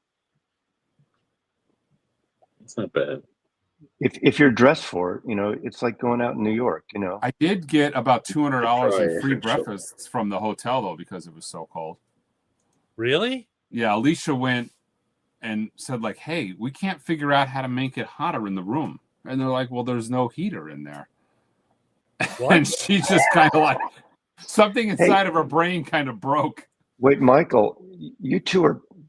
This is like a new girlfriend, right? So it should be a lot hotter in your room. Oh no! Look, when it's so cold, went there. When it's so cold, there's nothing happening. Okay. Wait. Hold on. It's too cold. Mike, you said this hotel was new. It's brand new. They just not open up with heaters in the room? They have like a universal heating, so they determine the heat. It's a new concept. Well, I mean, in their defense over there, it never really snows. It almost never snows. It's always like in that 30s and 40s range. That's kind of their coolest it gets. I mean, the hotel had heat, but it was the heat that they set, which was like 60 degrees. Yeah. Rob, did you notice VinylCon is coming back to LA? Yeah, so from what I heard on the street, he's going to do it like in the spring. He's going to do it twice a year. I don't know when the second time is. So yeah, VinylCon's coming back. Michael, do you think in October you might go to Chad Fest? I don't know. You have to get. I heard it's selling out. You have to get your tickets. Has he invited anybody? Because he made comments how he was going to have a bunch of big YouTubers there. Tickets aren't open yet, are they? Wax? Are you joking? Here's one person I think who knows. Chance, do you want to come up and explain what you know about this thing? Who are the big YouTubers? Is it just Michael 45? Oh, Michael won't be there. There's no way Michael 45 is flying to Michael, as far as I know, when Michael and I were like besties, Michael doesn't fly. So you have to take like a steamship. Yeah, actually. Oh my God. Actually, I heard a rumor they're going to deep freeze him. Wait a minute. Stick him in a shipping container. Why doesn't he fly? I don't know. It's not my business. And I'm not disparaging him. He just said, Mazzy, I don't fly. You know what you're asking me.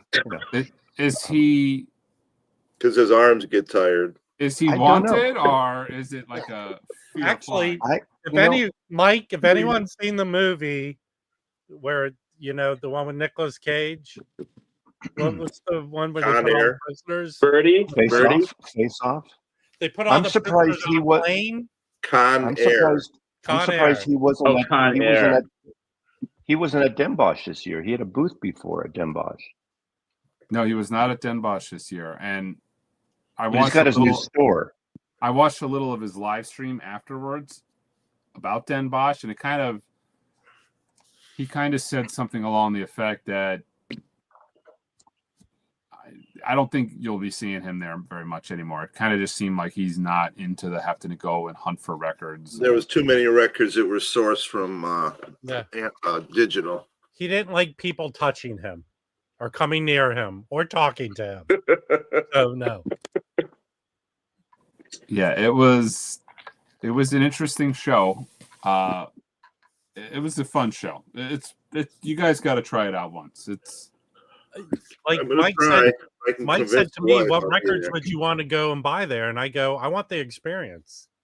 Go there with a bunch of money and the intention of buying nothing.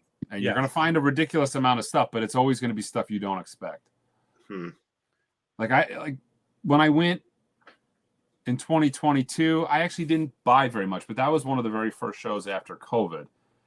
So I kind of was just moseying around the very beginning of this show, and the very first thing I stumbled on was a guy that had a box of nothing but The Walls, like near mint copies of all different European copies of The Wall, and I just bought the whole box.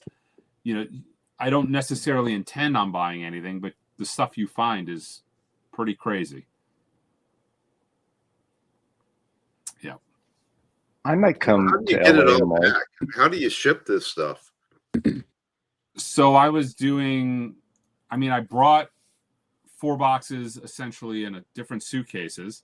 And if you fly premium economy or premium select, you get an extra suitcase for free. So I just loaded up suitcases, sold stuff, and then loaded up suitcases on the return flight. Lance does his pallets, and he always gets it like 2 months after he does the show, and says, "Oh, I found all these great stuff," and it takes so long to actually get access to what he buys. Yeah, but it's expensive. I think I'm going to palletize. If I go in April, which I'm not 100% committed to it, if I go in April, I'm going to palletize stuff and send it.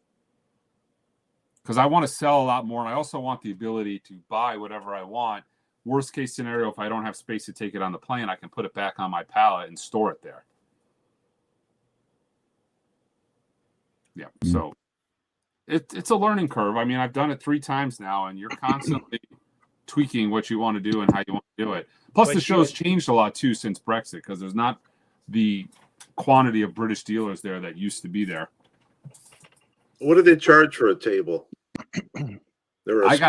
I got a half table. It was almost 500 euros for a half a table. And that's what, 6 foot? 4 foot? Half a table there is probably 6 foot. I want to say the booths, it's not really a table you're buying. You're buying a booth. It's essentially like a 6 by 12 foot table or something, 5 by 12 foot. And then it comes like pre-set up with like a back rail. So if you want to hang stuff. Oh, that's good. Yeah. Great. So it's already set up by them. You don't have to bring anything, right? No, it's set up by them, and it's designed to come. You drive right into the venue if you're local. You drive in. They roll the box trucks in. Everybody unloads. So, Mike, VinylCon is in LA, March 21 and 22nd. Would you have a booth there, or would you ever come to LA and do a show? Probably not to sell. I probably would buy, but I don't really think I would do. I don't think I would do a U.S. show again to sell. There's just no point. I could do it here. I could do it on Whatnot.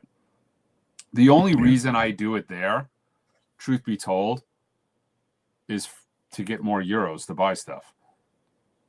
So it's complicated. It's not easy to just go to a bank and say, give me, 30,000 euros, please. And then transporting that amount of money over there. And then when you get there, how do you get that amount of money? But if I'm there and I'm selling in euros, and then I'm turning around and I'm buying records in return. So that's one of the reasons I do it. Mike, I need to ask you the question of the week, and you don't have to answer if you don't feel it was cold, Mazzy. It was cold. No. It's nothing to do with Dem Bosch. It's about the vinyl community. Are you going to pay the $6 to watch the TV show documentary about Rachel's ghost? It's only 33 minutes. It's available for 3 weeks to stream, and then it's going to try to get into film festivals. It's available now for $6. I probably am going to do it, yes. I almost did it the other night when I saw the preview of it. It made me think, actually, and see, you guys would know this. All I watched was the trailer, so I don't know what the movie itself, the documentary's about, but it almost seems like, did Rachel kill her channel in kind of like anticipation of the movie? Yeah. No, I don't think so. Because the movie kind of looks like the beginning of the channel, like devolving, right? Well, on Sunday, and Rachel has and a morning. And then was the Sunday. Culmination of it the end of the channel? Yeah. Yeah, what a coincidence. I don't want to drop any hints until people see it. I think on Sunday morning on Rachel's 7 a.m. show, the director will be on, and I'll be on, and maybe Rob. We'll talk about it more in detail, because there's some stuff I love about it. And obviously it's centered around election day and the day before, and that thing, and the vinyl community and the drama, and a little bit of that ending, which I don't want to say anything yet until people watch it. Oh, so I'm onto something, am I not? Well, Yeah. I don't think that Hold on. documentary. I don't think I'm to giving refer away anything the to big. show. I'm going to give away the big thing in the documentary. There's a scene where Mazzy says to 45, "I am your father." you know what I do like about it? I do like that you see the background in their house from their point of view and around them, as well as on screen stuff, and that's the best part, the back and forth of that. And there's a little bit of a emotional side of some of that, and there's also the bullshit, over the top, fake shit stuff. The ending, yeah, I don't want to. I wait till you watch it. I'll talk about it on Sunday, but you should rent it. You should support the director. $6. He put his dime into it. He's in the hole on it. It's interesting. It's an interesting moment. I'm going to watch it. Seriously, how much can it cost to Zoom with people, save the video, and edit it He together? probably paid 20 grand, 30 grand on this thing. I don't know. Okay, he flies a crew from Toronto to there. They're there for how many days? He pays for an editor. It's expensive. He pays for a producer. He pays for original music in it. There was a whole section where Mazzy was nude, and he had edited out. And going to film festivals, sound sweetening, and all the stuff you need to do for film festivals. Okay. It's expensive. People think all you do is the problem with this these days. As Vinyl Piper knows, it's like me as a photo agent. People think you have this and it should be free, and they don't understand what good photography or filmmaking or production. I think what happens is they go on YouTube and they see all these fantastic productions that we as YouTubers put out for no cost, and they assume everything is that way. But I can tell you, I've produced a short film that people make fun of, but there are celebrities in the short film we did. We couldn't get it made, but they did it for free. And the director who directed it had a connection to a TV show. We had high-end drone footage in it that really was minimally paid for. So it's a group effort a lot of times to make these. Filming is difficult. I did a 45-second commercial replicating the Maxell commercial. I don't know if anybody. I remember that. Yeah, I saw that. 45 seconds. That took about 10 hours to do for those. I'm still waiting for the bloopers version of that. I saved them too. They're hilarious. Do you remember a few years ago? I don't know, maybe 4 years ago, right after the pandemic, Chad did that kind of documentary on analog, and that was really done nicely. My guess is that's $100,000 production. I think I talked to him about that at the time, and he said that he hired an actual Hollywood director, film crew. And my point is, I wish he had put that money in, and to this day, he hasn't improved his fucking website. It's the worst interface for a buy and sell website. They do cost a lot of money. I did a commercial. I did a commercial in Chicago for my school in Florida when I was going to massage school, and they asked a bunch of us around the country for all the branches of the school. They flew us all in. They accommodated all of us. They had us in hotels and all that kind of stuff. We were there for a few days. I'm sure even just that little bit cost a ton of money just to fly everybody in and feed them. And, photo shoots cost a lot. I've done plenty of photo shoots that a photo shoot for a 2-day shoot's $150,000 for a 2-day photo still print shoot. Location scouts, permits, styling, editing, all that stuff, retouching, and sometimes even more than that. And that's just on our side, not on the client side. I mean, it's not a lot. I mean, it costs a lot. So there is a surprise. I don't know. Going back to the Ghost, there is a surprise ending, is what you're telling me. Well, it's a Scooby-Doo ending. I don't think it's not a surprise. It's not a surprise ending because we know what happened. But here's the thing that I'd be interested in: someone who doesn't know the whole story. All of us basically know it more or less. So it's going to be different from us. I'm curious what someone who has nothing to do with the vinyl community, nothing to do with Rachel, sees it. It's not quite a dramatic ending as I would have expected in terms of what actually happened. That's all I'll say. Will it be a sequel? Well, yeah. A spin-off. It's Morning, everyone. Happy Thanksgiving. Hey, Hello. Mike. Thanksgiving. How is my sound? I'm first time not using a microphone in a while. Is it okay? Fine. Are you in your new house? Yeah, this is the new listening room. You want a quick laptop tour? Yes. Oh, you painted it. Yeah, I like the me and some friends color. painted. That's a great color. Thank you. It's Sherwin-Williams rosemary. Got What number? Very Does it stupid. smell like rosemary? I'm sure it does. It's starting to really come together, Michael. is this Yeah, a house most of you the records purchased? are unboxed. Classical's back here. No. I'm It's a filling spec to rock build pop jazz house, right Michael. now. I've got an extra calyx They I gotta built- fill. Yeah, That's they a great built it room. from the ground up. Yeah, What's we a got spec? the It's a, we got the it's a whiskey bar community, over and here. you customize them. Quite a little bourbon collection there, huh? Yeah, some scotch too. We got the record cleaning station. Mm. I'm trying to put CDs wherever I can. This is the wall that the system's going to go on right here. And I actually I did a 20 amp dedicated line. If you saw my video, and I installed these. I had an electrician install these Audio Quest NRG 20 outlets. That might be the only room I've ever seen with green walls besides my own. Oh, yeah. So it's coming together. Obviously the system isn't set up yet. I'm still organizing some records, but it's starting to not look like shit. It was a mess in here when I was painting because I had to do 2 coats. When you were on screen or did your video last week or whenever it was, you could hear the echo. Now you hear it's really definitely a deader room. Yeah. So I got these. I'll if anyone wants them, I'll send them a link. These curtains, I use these in my apartment, and I have one more now because I have an extra window. It's this Amazon seller called Moonbeam.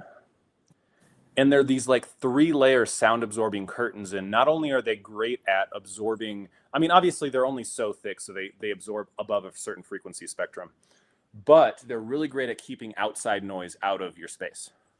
So if you live near a road or something, they're really, really handy. And my bass traps aren't here yet, though. I ordered some bass traps from GIK Acoustics, and they're still, I guess, being made. No, Michael, did you ever think of putting bags of kitty litter in those cubicles you got behind you? I would. That was actually the first thought I had, but there's an air return right there. So I'm unboxing my Christmas decorations with Alicia. We're setting up some Christmas decorations, and the stocking stuffers. I'm like, let's put them on the fireplace. She goes, you don't have a fireplace. I'm like, yeah, no, the fireplace in the music room. She goes, there's a fireplace there? She goes, you mean the kitty litter storage? We're not putting our stockings on the kitty litter storage. I'm like, okay. So That's why I said that in Mike's listening room. He deadens the sound in the fireplace with bags of kitty litter. but apparently I no longer now have a fireplace. I only have kitty litter storage. Hey, it works. Hey, listen, I gotta get going. I gotta go over to my mother-in-law. So happy Thanksgiving, everybody. Happy Thanksgiving. Hey, Nice to see you, Scott. Poetry, Greetings Mike. to you. Do you have an Instagram? Yeah, I do. It's just poetry on plastic. Okay, great. Because I have some questions for you. I got a whole shoot me a bunch of message. somebody gifted me a bunch of classical music, and I just wanted to run it by you. Cool. Yeah. All right. Take care, guys. Oh, I picked up. I sent Mike, both Mikes. Bye-bye. That I picked. That bunch of classical records I picked up from this house I Mhm. talked about. Yeah. That CBS record was very interesting. Yeah, so I I've never didn't seen even anything know. like it. I'm trying to Because he move. photoshopped it Yeah, I photoshopped it. and he muted himself. Am I muted? Yeah, Can you you're hear still muted. Nobody can hear a word you're saying. Well, We can hear you. Unfortunately, we can hear you. you You can hear me. Rob? You Yes. can hear me? Okay. No. Well, Mike locks out that he can't Really? hear me.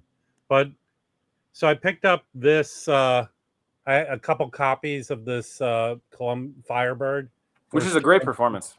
Yeah, he conducts it, Stravinsky. Yeah. And I have a 2i, but I also have the 6i, and I learned something that a Trio G has that CBS in the arrow there. So that was interesting. Yeah, I've never noticed that, and it'd be interesting to go through my collection and see how many of those have that in the little arrow. Not that one's particularly crazy expensive, but it's an interesting thing to learn. So I was reading things where some people do prefer this performance of Firebird, but your feeling is the one people should get. Okay, I'll give my Stravinsky conduct Stravinsky spiel. So the ballets that Igor Stravinsky wrote, he wrote 3 ballets when he was young and living in Paris. He wrote The Firebird, Petrushka, and The Rite of Spring. Those were ballets he composed in a kind of expressionist style. If you know what expressionism is, it's like the stuff that Strauss was doing with like Electra and Salome and stuff, where it was very intense. He had a lot of Russian character in his music at that time. And it's this, especially The Rite of Spring, it's this very energetic primal sound. Stravinsky, as he matured as a composer, changed his compositional style a lot, and he changed his sonic preferences. And if you listen to the stuff Stravinsky was composing in the 30s and the 40s and the 50s, it sounds very, very different from the 3 ballets he wrote as a young composer there, even though they're amazing pieces of work. So when he was approaching his ballets, when he was in the 1960s, which I think at that point, in the 50s and 60s, he was at that point 60 or 70 years old, he had a different musical interpretation. And so, in my opinion, the stuff that Stravinsky was conducting at that time just had a very different flavor than probably what he was going for back in his earlier days. And I think other conductors capture that better, in my opinion. Does that make sense? Did I make sense to anyone? Maybe, but what's your I think Michael's. what's I think Espinita is tripping out. Well, what's happening here is I can hear everybody except for Rob. You're so lucky. Well, let me tell you what I think about right Mike now. I can hear all. You're of lucky. You're lucky, Michael. I might be, but we can hear him. Weird. You guys can hear him, and I can hear all of you, but I can't hear Rob. I don't know how that's possible. Yeah. It's a lot more peaceful. I'm not gonna lie. Like it's a, lucky cards too. I don't know how many records they each have. The problem is now when Rob says, "Listen here, Michael," he can't listen here. I have between 7,000 and 8,000. So, what's your favorite version of Firebird, Michael? There's a lot of really good ones out there. I would say the one that I come back to the most is Dorati with the London Symphony Orchestra. That's a really good Firebird. There's also a really good one. What are some other great Firebirds? Seiji Ozawa with Boston has a really good Firebird, I think. So people know, like, the main one everyone wants is the Mercury Living Presence one, right? Yes, and that's attainable. You can also get the classic records reissue is fantastic. Right. So I have the classic records and original. Also, what's that digital? The Telarc. The Telarc one is really, really good. And that's really, they just reissued it, right? Didn't they? Yes, but they didn't use the full digital resolution masters. You don't want the reissue. You want the original. You can have the original. And the original you can find for now $15-$20. That's it. Well, I mean, one guy right there who can't hear me said to me, "Look, if you want to do this record thing, classic." One guy who can't hear you. I'm going to translate for Michael. Go ahead. I'm playing with the settings right now because I have no idea what to do. One line at a time, Rob. It could be me or nothing, but it could be me. Mazzy sucks. You know, horrible. Look, there's Scum and there's Mazzy. Look, I can't tell the difference. Mazzy. Let me get out and see if I come back in, if that makes a difference. We've only got 10 more minutes. Yeah. But so I went in, so I'm still going through these classical records I picked up cleaning and listening to them. But I didn't realize how there's a lot of good stuff in there. But Michael, to be honest with you, I do like that Stravinsky version. It's good. No, it's very good. And here's the cool thing about those. Here's the cool thing about those Stravinsky recordings, is that the Columbia Symphony, which I believe for those recordings was L.A. Phil pickup players, I think. So they worked for the label. They were named after the label. Here's the thing. Sometimes the Columbia Symphony was out in L.A. and it was a lot of people from the L.A. Phil, and sometimes they were out in New York and it was people from the New York Phil. but it was they couldn't license like the New York Phil or the Los Angeles Philharmonic, so they had to do it under a different name, and there were some differences in players, because the Columbia Symphony Orchestra was not like a full-time salaried orchestra. It was the name of a recording orchestra. But what was I going to say? Did Stravinsky come to the U.S. and live here for the later? Yeah, Stravinsky lived here since. Oh, when did he move to the U.S.? Basically, I think after World War I, he was living in the U.S. Okay. I'm trying to remember my Stravinsky history. But I will say, did he teach here? What was his main deal? He did have some roles over at University of Southern California in the composition studio, as well as I think he did some stuff at UCLA.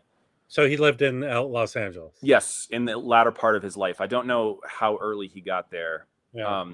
But the one thing I will say about this Columbia Symphony recordings is the musicians on that really, really play very, very polished, because they have an immense amount of respect for Stravinsky. They really worked on making it one of the best, like most polished performances they could.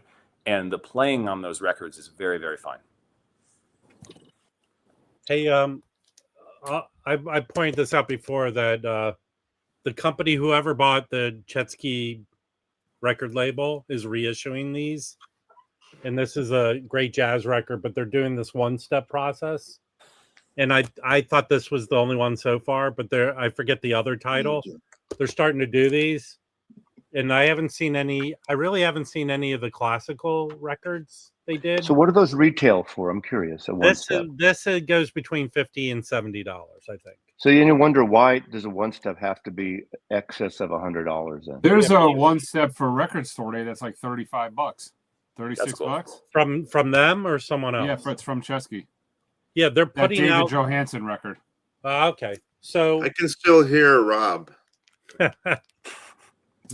But I do you think there's a licensing issue with their classical ones, Michael? Do you know? I mean, they probably don't hold the rights to those titles anymore. And the license is so old that it's probably long expired. Multiple companies have reissued those titles since then. I don't particularly find the Chesky RCA Living Stereo reissues to be that good, but I will say there's some of the Chesky reissues where they reissued records from tapes of stuff that had either never been reissued or was never issued well. So like they have some recordings from his master's voice from EMI of stuff that was recorded, never released, or it was released in a compilation. And they reissued it as a standalone release. And I think those releases from Chesky are really cool. Like I think one of them is like the Barbaroli Sibelius Symphony No. 2. And I think that was in I want to say that was in something like a Reader's Digest compilation, but it never got a regular single record issue back in the 60s. And Chesky put it out as a single record. I think those reissues are cool. But they never commissioned any kind of classical music that they put out. To record? No. I'll tell you, there is one label right now that's doing all analog classical recordings, modern classical recordings, all analog, and they sound really good. It's Yarlong Records out of LA. Bob Etia, I think his name is.